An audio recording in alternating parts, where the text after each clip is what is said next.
अस्सलाम वालेकुम स्टूडेंट्स, मेरी इस वीडियो में एक्सरसाइज 1.1 क्लास 9th की आप लोगों को बताऊंगी कि किस तरीके से सॉल्व होनी है। लेकिन उससे पहले अगर आपने अभी तक मेरे चैनल को सब्सक्राइब नहीं किया तो सब्सक्राइब कर लें और बेल आइकन पर भी क्लिक कर दें ताकि मेरी next video next lecture upload होते ही आपके पास नोटिफिकेशन पहुँच जाए। क्वेश्चन नंबर 1 है जी, find the order of the following matrices. आपने जो क्वेश्चन में गिवन इस क्वेश्चन में जो गिवन मैट्रिसेस हैं उनका ऑर्डर फाइंड करना है, यानी उनकी क्या तरतीब बन रही है रोज़ और कॉलम्स के हिसाब से। ऑर्डर मीन होता है तरतीब अकॉर्डिंग टू मैथ्स। तो वो कहता है कि इसमें हमने ऑर्डर मैट्रिसेस का देखना है कि क्या है।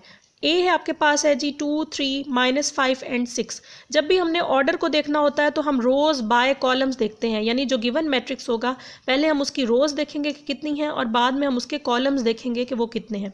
जैसे ये फर्स्ट मैट्रिक्स है A is equal to 2, 3, -5 and 6। इसके अंदर देखेंगे हम इस मैट्रिक्स में कितनी रोज़ हैं। इस मैट्रिक्स में 2 रोज़ हैं, ये फर्स्ट रो है, ये आपके पास सेकंड रो है। जो आपके पास ये हॉरिजेंटल वे में होती हैं ये आपके पास रोज़ होती हैं और जो वर्टिकली होते हैं वो आपके पास होते हैं जी कॉलम्स। वर्टिकली का मतलब होता है लंबाई में, लेंथ फॉर्म में जो भी होते हैं वो आपके पास होते हैं कॉलम्स, और जो हॉरिजेंटल यानी ये जो लेटी हुई फॉर्म होती है, हॉरिजेंटल फॉर्म होती है, उसको क्या कहते हैं जी, रोज़ कहलाती है वो। अब सबसे पहले हमने रोज़ देखनी है और फिर कॉलम देखना है, तभी हम इसका ऑर्डर पता कर सकते हैं। तो सबसे पहले देखें जी, मैट्रिक्स ए की 2 रोज़ हैं, ये फर्स्ट रो है, ये सेकंड रो है, और अब हम कॉलम चेक करते हैं, 2 ही कॉलम्स हैं। तो आप क्या लिखेंगे, ऑर्डर ऑफ ए इज़ 2/2, पहले रोज़ और बाद में कॉलम्स। हमेशा फर्स्ट प्रेफरेंस हमने रोज़ को देनी है और सेकंड नंबर पे कॉलम को।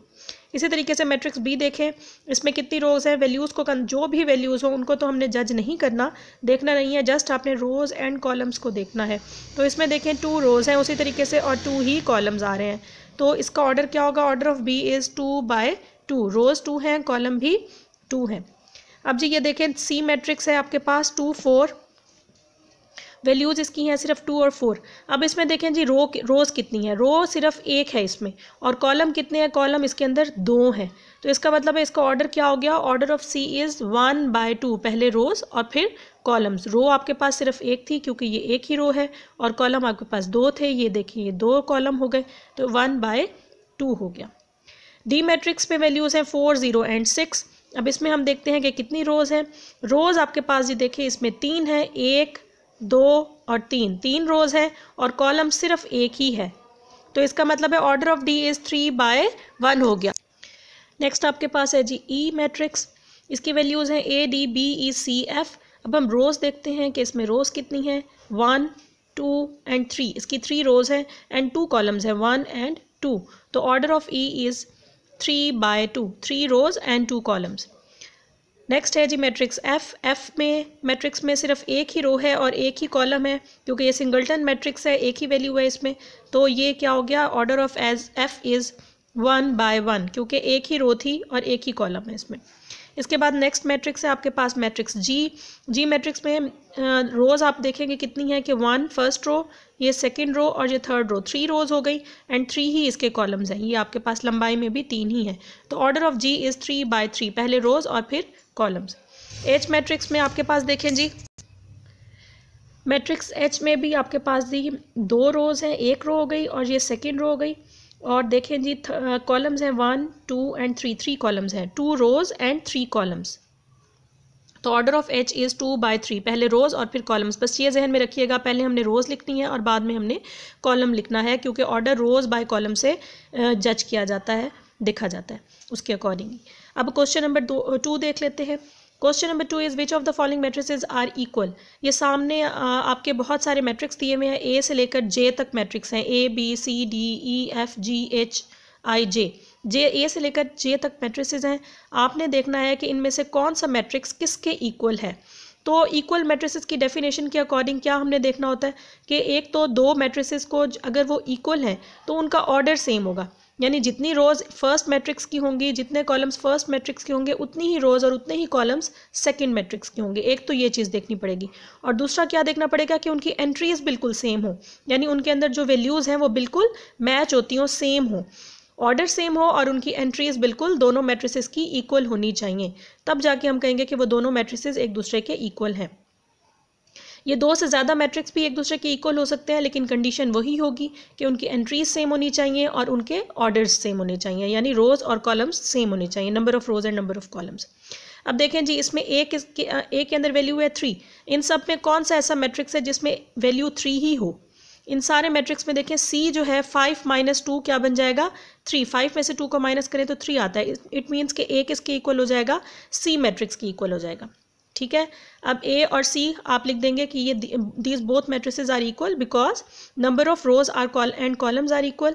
देखिए इसमें एक रो है, एक ही कॉलम है, इसमें भी एक ही रो है और 5 में से 2 माइनस करें तो 3 बन जाएगा, तो एक ही कॉलम हो जाएगा। तो ये दोनों वैल्यूज़ क्या हो गई? बिल्कुल मैट्रिसेस हो गए हमारे पास बिल्कुल सेम। अब देखिए मैट्रिक्स बी क्या है जी? वैल्यूज़ है इसकी 3 एंड 5। ये कॉमा गलती से लग गया, इधर कॉमा नहीं है,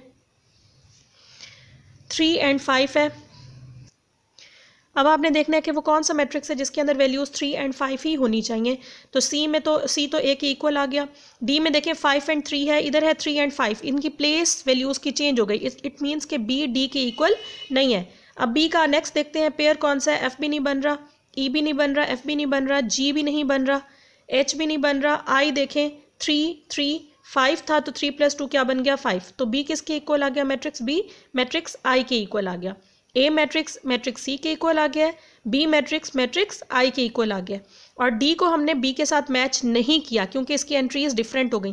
3 और 5 होना चाहिए था, जैसे 3 एंड 5 इधर है, लेकिन डी में प्लेस चेंज हो गई है, 5 और 3 हो गया, तो मैट्रिक्स डी बी और आई के इक्वल नहीं है, सिर्फ ये दो ही एक दूसरे के इक्वल हो गए। अब ये फर्स्ट रो वाले तो हो गए जी कंसीडर। अब हम ई मैट्रिक्स को जज करते हैं 4 0 6 एंड 2। मैट्रिक्स ई के इक्वल कौन सा मैट्रिक्स है जी? आपके पास देखें मैट्रिक एच मैट्रिक्स जो है वो इक्वल आ रहा है 4 0 6 2, ये भी सेम है 4 0 6 2। और देखिए मैट्रिक्स जे भी सेम है, 2 + 2 4, 2 - 2 0, 2 + 4 6 एंड 2 + 0 2। तो ये भी बन जाता है 4 0 6 2। तो इसका मतलब है मैट्रिक्स ई मैट्रिक्स एच और मैट्रिक्स जे जो हैं वो एक दूसरे के इक्वल आ गए, क्योंकि इन सब में देखें 2 रोज़ हैं, 2 ही कॉलम्स हैं और इनकी एंट्रीज भी बिल्कुल सेम टू सेम है। अब हम एफ मैट्रिक्स को देखते हैं 2 एंड 6। मैट्रिक्स एफ मैट्रिक्स जी के इक्वल है, 3 - 1 2 बन जाता है और 3 + 3 6 बन जाता है। तो एफ मैट्रिक्स इसके इक्वल आ गया मैट्रिक्स जी के। मैट्रिक्स ए जो है वो मैट्रिक्स सी के इक्वल हुआ, मैट्रिक्स बी मैट्रिक्स आई के इक्वल हो गया, ई एच एंड जे ये तीनों मैट्रिक्स इक्वल हो गए और एफ और जी ये दोनों मैट्रिसेस भी इक्वल हो गए। सिर्फ ये डी ऐसा मैट्रिक्स है जो इनमें से किसी के साथ भी मैच नहीं होता, ये मिस मैच है। अब हम इसको लिख लेते हैं, ये आपके पास क्योंकि क्वेश्चन था मैंने आपको समझाने के लिए इसको एक्सप्लेन किया है। अब हम इसको लिखेंगे सोल्यूशन में कुछ इस तरह से। जो मैट्रिक्स जिसके भी इक्वल था वो हमने मैट्रिक्स लिख लिया, ए और सी इक्वल थे तो दोनों मैट्रिक्स लिख लिया क्वेश्चन से देख के हमने, और लिख दिया नीचे ए = सी। इसी तरह बी आई के इक्वल था, बी और आई की वैल्यूज़ क्वेश्चन से हमने पीछे जो अभी आपको मैंने समझाया है वो देख ली, वैल्यूज़ लिख ली हमने और बी = आई लिख दिया। इसी तरीके से थर्ड पे हमने ई एच और जे ये तीनों, क्योंकि तीनों की एंट्रीज सेम आ रही हैं तो ई एच और जे एक दूसरे के इक्वल हो गए। ये आपके पास सोल्यूशन है सारा। इसी तरीके से एफ मैट्रिक्स और जी मैट्रिक्स दोनों इक्वल थे तो दोनों मैट्रिसेस लिख लिया और नीचे लिख दिया एफ = जी। होप सो ये क्वेश्चन आपको इजीली समझ आ गया होगा। अब हम इसका लास्ट क्वेश्चन सॉल्व करते हैं इस एक्सरसाइज का, which is very important. Question number 9 exercise 1.1 का question number 3, find the values of A B C and D which satisfy the matrix equation. हमने वैल्यूज फाइंड करनी है ए बी सी और डी की। ये आपके पास क्वेश्चन गिवन है। फर्स्ट सेंटर में इक्वल का साइन है, इट मीन्स ये जो मैट्रिक्स है इसकी वैल्यूज़ इस मैट्रिक्स के इक्वल होंगी। a + c 0 के इक्वल होगा, a + 2b -7 के इक्वल होगा, c - 1 3 के इक्वल होगा और 4d - 6 2d के इक्वल होगा। तो हमने सोल्यूशन में उसी तरीके से लिख दिया, फर्स्ट वैल्यू को फर्स्ट वैल्यू के अकॉर्डिंग, यानी a + c को 0 के अकॉर्डिंग लिख दिया। इसको इक्वेशन 1 का नाम दे दें, a + 2b = -7, ये आपके पास इक्वेशन 2 हो गई। c - 1 = 3, ये आपके पास इक्वेशन 3 हो गई। 4d - 6 = 2d, ये आपके पास इक्वेशन 4 हो गई। अब हम सबसे पहले देखते हैं कि वो कौन सी ऐसी इन चारों में से इक्वेशन है जिसमें सिर्फ एक अननोन वैल्यू है, यानी ए बी सी डी में से सिर्फ एक अननोन हो। इसमें देखें a + c 2 अननोन्स हैं, a और c। इसमें a + 2b तो a और b अननोन है। इस इक्वेशन में c - 1 इक्वल्स टू 3, यानी सिर्फ एक अननोन है। और last 4d minus 6 is equal to 2d, इसमें भी d सिर्फ अननोन है। इसका मतलब है जिसमें सिर्फ एक अननोन है फर्स्ट हम उसी को सॉल्व करेंगे, यानी इक्वेशन नंबर 3 को हम सॉल्व करेंगे। ये ज़्यादा सिंपल आपको लग रही होगी। इन दोनों इक्वेशंस में, फर्स्ट और सेकंड इक्वेशन में 2 अननोन्स हैं, इनको हम बाद में सॉल्व करेंगे। जिस इक्वेशन में सिर्फ एक अननोन होगा उसको हमने फर्स्ट पे सॉल्व करना है। तो c माइनस 1 इक्वल्स टू 3, ये इक्वेशन 3 बन रही है। तो आप लोग लिखेंगे from equation 3 c minus 1 equals to 3, ये हमने लिख दिया c minus 1 equals to 3। Minus 1 equality की उस साइड पे शिफ्ट होकर +1 हो जाएगा। तो c की वैल्यू क्या निकल आई, 3 + 1 इक्वल्स टू 4। अब हमने क्योंकि इक्वेशन 3 से c की वैल्यू फाइंड कर ली है, एक अननोन हमने फाइंड कर लिया, बाकी बच गए आपके पास a, b and d unknowns. अब हमने c की वैल्यू फाइंड कर ली 4। अब हम इस c की वैल्यू को इक्वेशन 1 में पुट कर देंगे c की जगह पे, ताकि आपके पास a की वैल्यू फाइंड हो सके। तो हम लोगों ने लिखा जी फ्रॉम इक्वेशन 1, क्योंकि एक ही फर्स्ट इक्वेशन में हम c की वैल्यू पुट करना चाह रहे हैं। तो from equation 1 a + c is equal to 0, ये आपके पास इक्वेशन 1 थी। By putting c is equal to 4, जो भी आपने c की वैल्यू फाइंड की 4, वो हम इस इक्वेशन में पुट कर देंगे c की जगह पे। a + c की जगह पे 4 पुट कर दिया, equals to 0 as it is. अब +4 इक्वलिटी की उस साइड पे शिफ्ट होगा तो क्या बन जाएगा, -4। a की वैल्यू आपके पास निकल आई -4। 0 की क्योंकि कोई वैल्यू नहीं होती तो इसीलिए वो हमने लिखना ज़रूरी नहीं समझा। अब आपके पास a और c दो वैल्यूज़ फाइंड हो चुकी हैं। a की वैल्यू है जी -4 और c की वैल्यू 4, जो आपने अभी पहले फाइंड की है। अब हम इक्वेशन 2 सॉल्व करेंगे फ्रॉम इक्वेशन 2। इक्वेशन 2 आपके पास थी a + 2b equals to -7। Equation 2 में हम a की जगह पे 2 पुट कर देंगे, a की जगह पे -4 पुट कर देंगे, सॉरी गलती से मैं बोल गई, a की जगह पे -4 अब आप लोग पुट कर देंगे, ताकि आपके पास b की वैल्यू फाइंड हो सके। तो by putting a is equal to -4, a की जगह पे हमने -4 पुट कर दिया, plus 2b as it is equals to -7 as it is. -4 equality की साइड पे शिफ्ट हो गया तो ये हो गया +4, 2b अपनी जगह पे as it is. -7 + 4 -+- -3, 2b equals to -3। 2 equality की साइड पे शिफ्ट होगा तो डिवाइड हो जाएगा, क्योंकि इधर ये b के साथ मल्टीप्लाई हो रहा है। b is equal to -3/2।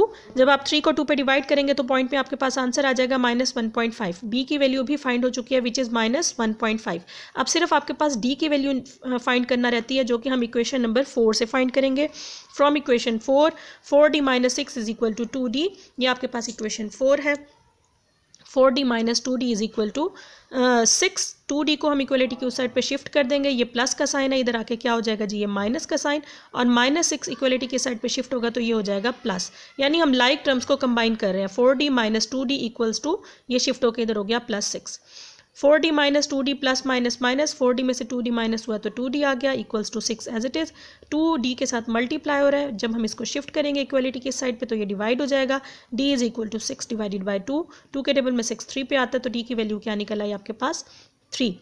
हमने सबसे पहले क्या किया, जो इक्वेशंस 4 इक्वेशंस इस क्वेश्चन में बनाई हैं, और 4 इक्वेशंस बनाने के बाद हमने पहले थर्ड इक्वेशन को सॉल्व किया, c की वैल्यू फाइंड की। थर्ड इक्वेशन को सॉल्व करने के बाद हमने इक्वेशन 1 में c की वैल्यू को पुट कर दिया, ये आपके सामने मैंने इक्वेशन 1 में पुट किया था c की वैल्यू को, और फिर हमने उससे a की वैल्यू फाइंड की। a की वैल्यू फाइंड करने के बाद हमने इक्वेशन 2 को सॉल्व किया, a की जगह पे उसकी वैल्यू पुट करके b का आंसर निकाला, और फिर लास्ट में हमने इक्वेशन नंबर 4 सॉल्व की। यानी पहले हमने 3 सॉल्व की इक्वेशन, फिर हमने 1 सॉल्व की, 3 1, और लास्ट में 2 एंड 4 सॉल्व की, और 4 अननोन्स हमने फाइंड कर लिए। 4 अननोन्स की वैल्यूज़ फाइंड कर ली, which are a is equal to -4, b is equal to -1.5, c is equal to 4 and d is equal to 3। Hope so ये क्वेश्चन आपको इजीली समझ आ गया होगा। मेरी नेक्स्ट वीडियो में हम एक्सरसाइज 1.2 सॉल्व करेंगे। तो तब तक के लिए अल्लाह हाफिज़।